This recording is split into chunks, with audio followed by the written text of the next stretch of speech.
آئیے جو میں نے آیت طیبہ پڑھی ہے اس کا ذرا سہارا لے کر بات کو آگے چلتے ہیں۔ خلاق عالم نے قرآن مجید برہان رشید میں ارشاد فرمایا فلولا نفر من كل فرقة طائفة ليتفقهوا في الدين، فرمایا کیوں نہیں ایسا ہوتا کہ جتنے گروہ ہیں، یہ لفظ فرقہ گروہ کو کہتے ہیں، جتنے گروہ بمانا قبیلہ، گھرانے، شہر، دیہات، یہ سارے معنی علماء نے مراد لیے ہیں کہ جتنے گھرانے ہیں، جتنے قبیلے ہیں اور جتنے شہر دیہات ہیں، کیوں نہیں ایسا ہوگا کہ ان میں سے کچھ لوگ جائیں اور دین سیکھ کے واپس آئیں؟ سمجھے کیوں نہیں ایسا ہوتا؟ یعنی اللہ خود فرما رہا ہے کہ جتنے یہ گروہ ہیں، گھرانے ہیں، ان سب کو چاہیے کہ اپنے کچھ افراد کو دین سکھائیں، ان کو بھیجے دین سیکھ کے آئیں۔ کیوں؟ فرمایا لِيُنذِرُوا قَوْمَهُمْ إِذَا رَجَعُوا، فرمایا جب وہ واپس آئیں گے نا تو اپنی قوم کو ڈرائیں گے۔ کیا مطلب؟ کہ ہر عمل وہ دنیا کے مطابق نہیں کریں گے بلکہ اپنے رب کے دین کے مطابق عمل کریں گے۔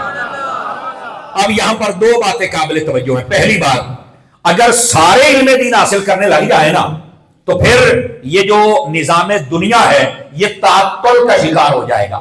اس واسطے فرمایا کچھ بندے علم دین حاصل کر لیں، اور اگر یہ کسی ایک گھرانے میں سارے کرنا بھی چاہیں تو منع بھی نہیں ہے، لیکن اس کی ترتیب ایسی ہونی چاہیے کہ کچھ کما کے گھر بھی چلائیں اور کچھ دین بھی سیکھتے رہیں، کیونکہ دین سیکھنے اور دین کی خدمت کرنے کا یہ مطلب نہیں ہے کہ آپ کو بعد میں لوگوں سے مانگنا پڑے۔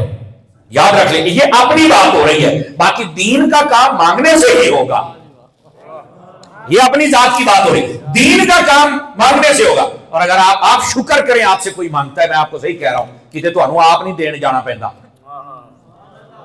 یہ شکر کریں آپ سے کوئی مانگ رہا ہے اور بااعتماد بندے ہیں کہ آپ ان کو دے دو تاکہ ادارے میں لگ جائے اور آپ کا کام بھی ہو جائے، کوئی ایک بچہ بھی پڑھ جائے گا ثواب آپ کو بھی ملتا رہے گا۔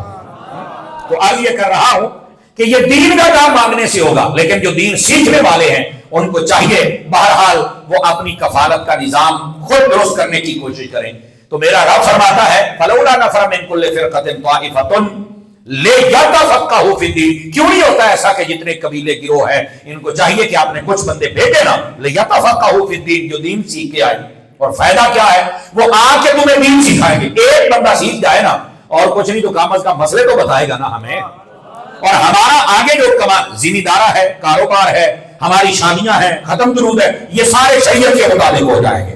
لیکن اس میں بھی علماء نے فرمایا، جس کی طرف استاد محترم قبلہ آپ ارشاد فرما رہے تھے کہ اگر مرد سیکھ جائے تو ایک مرد سیکھتا ہے، بڑی بات ہے اگر وہ آگے ٹرانسفر کر پائے، اچھی بات ہے، لیکن عمومی طور پر اس کا زیادہ پھیلاؤ ہو نہیں پاتا، یہ جو اللہ توفیق دیتا ہے پھر وہ بہت کام کرتے ہیں۔ لیکن جب عورت سیکھ جائے تو وہ صرف ایک عورت نہیں سیکھتی، سمجھو اس کے سارے بچے سیکھ گئے، اس کا سارا گھرانہ سیکھ گیا ہے۔ چونکہ ہم دین سیکھا ہے نا، ہم زیادہ ٹائم گھر میں نہیں رہتے، مرد زیادہ دیر گھر سے باہر رہتا ہے، تو اگر یہ دین دار ہے بھی سی تو دین سارا باہر ہے، جہاں گیا دین اس کے ساتھ ہے۔ عورت گھر میں ہے، وہ جب بھی گھر میں ہے دین تمہارے گھر میں ہے۔ تو اس واسطے بچوں کو بھی تو یہ اس میں ہونا یہ چاہیے، ایک بچہ اور ایک بچی کم از کم اس کو گھر میں ضرور عالم بنا لینا چاہیے۔ اور یہ میں نے مشورہ دیا ہے، ویسے حقیقت یہ ہے کہ بچہ کم از کم ایک ہونا چاہیے اور بچیاں ساری ہونی چاہیے، کیونکہ انہوں نے تو اپنے گھر چلے جانا ہے نا۔ سمجھ آ رہی ہے حضرات کو؟ تو وہ دین سیکھی ہوئی ہوں گی تو انشاءاللہ اگلی جو نسلیں ہوں گی وہ ساری دیندار ہمیں دیکھنا میسر آ جائے گی۔ تو یہ قرآن مجید میں میرا رب خود ارشاد فرما رہا ہے، اور لاجک میں نے بتا دی کہ کچھ بندے کیوں سیکھے تاکہ باقی دنیا کا کام بھی کرتے رہیں، اور سیکھنے والے کیوں سیکھیں کہ وہ آ کے تمہیں بتائیں اور تمہاری جو دنیا ہے وہ بھی اسلام کے مطابق ہو جائے۔